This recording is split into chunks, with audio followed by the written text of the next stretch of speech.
Hello friend, আজকে সবাই ভালো আছো। আজও চলে এসেছি একটি অত্যন্ত গুরুত্বপূর্ণ ভিডিও নিয়ে। ইতিমধ্যেই ভাতার টাকা কেটে একদম অর্ধেক করে দেওয়া হলো, আর তার জন্যে বিজ্ঞপ্তিও জারি করেছে রাজ্য সরকার। কম বেশি আমরা সকলেই জানি রাজ্যের মানবিক মুখ্যমন্ত্রী মমতা বন্দ্যোপাধ্যায় বিভিন্ন রকম প্রকল্প চালাচ্ছে, আর সেই প্রকল্পের মাধ্যমে সরাসরি রাজ্যের বহু মানুষকে, বহু বেনিফিশিয়ারিকে সরাসরি তাদের ব্যাংক অ্যাকাউন্টে আর্থিক সাহায্য করা হচ্ছে বা বিভিন্ন রকম ভাতা দেওয়া হচ্ছে।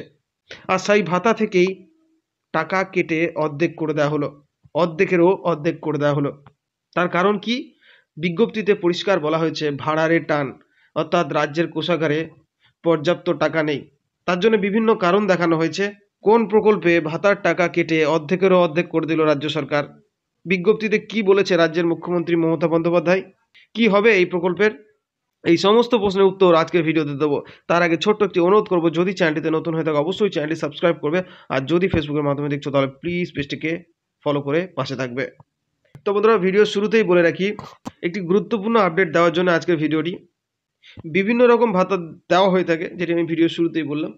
ঠিক সেরকমই এই প্রকল্প থেকে রাজ্যের বহু মানুষ সরকারি সাহায্য নিয়ে থাকে, অর্থাৎ ভাতা নিয়ে থাকে। সেই ভাতার পরিমাণ কিন্তু অত্যন্ত সামান্য, আর সেখানেই নানা রকম সমস্যা তৈরি হয়েছে, নানা রকম দুর্নীতি তৈরি হয়েছে।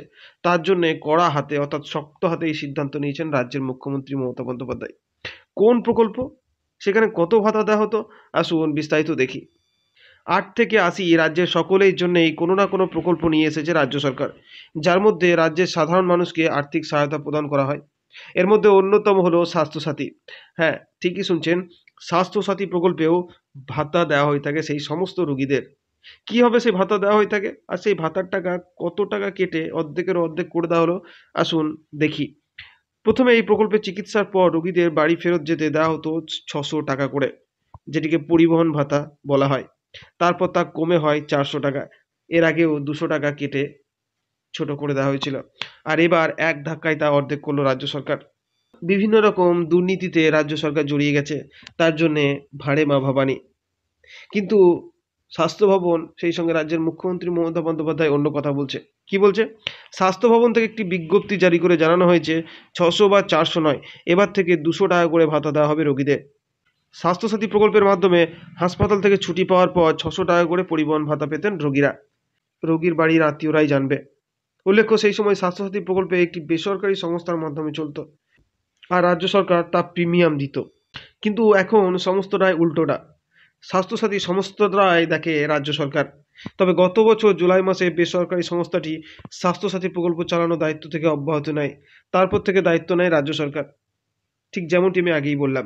এরপরই এই প্রকল্পের পরিবহন ভাতা বাবদ এতদিন দেওয়া হতো 600 টাকা থেকে 200 টাকা করে দিল প্রশাসনিক খরচ হিসেবে কেটে নিয়ে, 400 টাকা করে দেয় রাজ্য সরকার। এবার তা কমে হলো 200 টাকা। কেন এই সিদ্ধান্ত? অভিযোগ, স্বাস্থ্যসাথী প্রকল্পে ভাতা নিয়ে প্রচণ্ড দুর্নীতি হচ্ছে। সম্প্রতি এই নিয়ে একাধিক অভিযোগ সামনে আসে। কলকাতা মেডিকেল কলেজে স্বাস্থ্যসাথী প্রকল্পের পরিবহন ভাতা নয় ছেড়ে অভিযোগ ওঠে হাসপাতালের কিছু কর্মীদের বিরুদ্ধে। তারপরেই নড়িচড়ে বসে স্বাস্থ্য ভবন। অনেকে আবার বলছে সরকারি ভাড়ারে টান পড়েছে, যেটি আমি আগেই বললাম। তাই সেদিকে সামাল দিতেই এই সিদ্ধান্ত। 200 টাকা কমিয়ে রাজ্যের ভাড়ে মা ভবানী বা ভাড়ের সিদ্ধান্ত পরিপূর্ণ হবে এমনটা কিন্তু নয়। এখানেও বড় রকমের দুর্নীতি হয়েছে, সেটা প্রমাণিত। তাই রাজ্যের মুখ্যমন্ত্রী মমতা বন্দ্যোপাধ্যায় কড়া সিদ্ধান্ত নিয়েছে, যাতে কোনো রকম আধিকারিকরা পুনরায় এটি না করতে পারে। সেই সামান্য 200 টাকা যাতে রোগীর পরিবারের আত্মীয়র হাতে ওঠে, তার জন্যেও সেই বিজ্ঞপ্তিতে পয়েন্ট টু পয়েন্ট উল্লেখ করে দেওয়া হয়েছে। তো বন্ধুরা, আশা রাখি সেই সমস্ত পরিবারের মানুষেরা যারা আমার এই ভিডিওটি দেখছে, যারা স্বাস্থ্যসাথী প্রকল্পের মাধ্যমে এই পরিবহন ভাতার জন্য আবেদন করবে বাড়ি আসার সময়, তারা অবশ্যই সেই সমস্ত আধিকারিকদের যারা দেবে তাদের কাছে অবশ্যই সেই সমস্ত কিছুর পাকা নথি, পাকা বিল নেবে। তো বন্ধুরা, প্রতিবারের মতো এবারও স্বাস্থ্যসাথী সংক্রান্ত একটি গুরুত্বপূর্ণ আপডেট আজকের ভিডিওতে তুলে ধরলাম। এরপরও যদি আরও কিছু জিজ্ঞাসা থেকে থাকে অবশ্যই তোমরা আমার অফিসিয়াল হোয়াটসঅ্যাপ গ্রুপের লিঙ্ক ডিসক্রিপশন বক্সে দেওয়া থাকবে, সেখানে জয়েন হয়ে সরাসরি প্রশ্ন করতে পারবে। সেই সঙ্গে অনুরোধ করবো ভিডিওটি বেশি বেশি করে শেয়ার করো, যাতে করে এই গুরুত্বপূর্ণ তথ্যটি সকলের কাছে পৌঁছে যায়।